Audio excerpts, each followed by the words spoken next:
Well, with the world focused on Vancouver for the Olympics, the group of BC's chiefs are looking to benefit from all the attention with a media campaign. Chief Wayne Christian is chair of the All Chiefs group, and he joins us now from Vancouver. So, Chief Christian, can you tell us about this media campaign you're launching? Well, the media campaign is really specific. It's on the UN Declaration of the Rights of Indigenous People.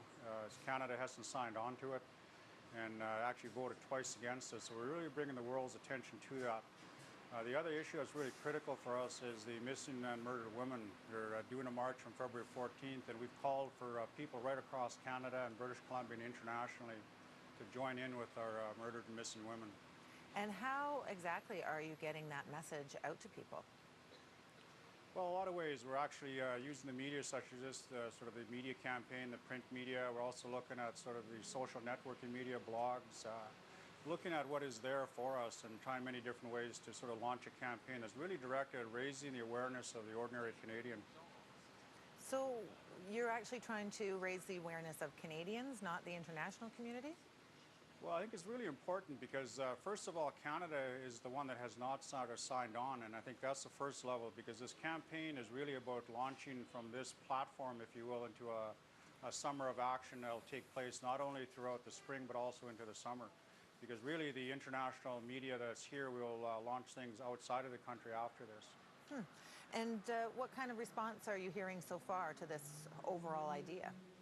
Well, I think what's happening is that people are sort of coming on board. I think what really is interesting, there's so much media attention around the Olympics, it's hard to get a message out. So we're trying to sustain something that's very positive, but also getting the message out about the UN Declaration, and specifically about the murdered and missing women, because Canada is a first world country and they haven't responded to 500 women that have been murdered and missing. And I think if they were not Indigenous or they weren't Aboriginal, for example, it was Prime Minister Harper, if it was his relation, they would do something. So what would you hope to happen then if you do bring attention to these issues? What would change?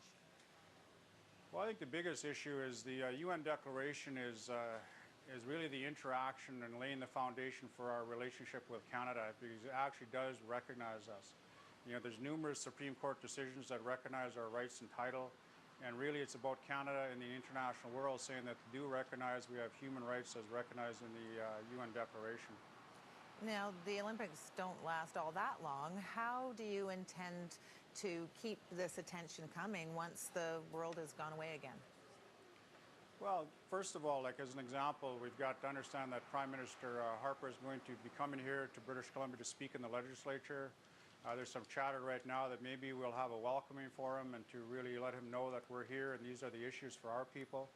And also the Murdered and Missing Women's March is on February 14th, and that will launch a number of things after that. So it's really just a process of really keeping people informed and also educating them through the media in terms of the social marketing networks that are out there.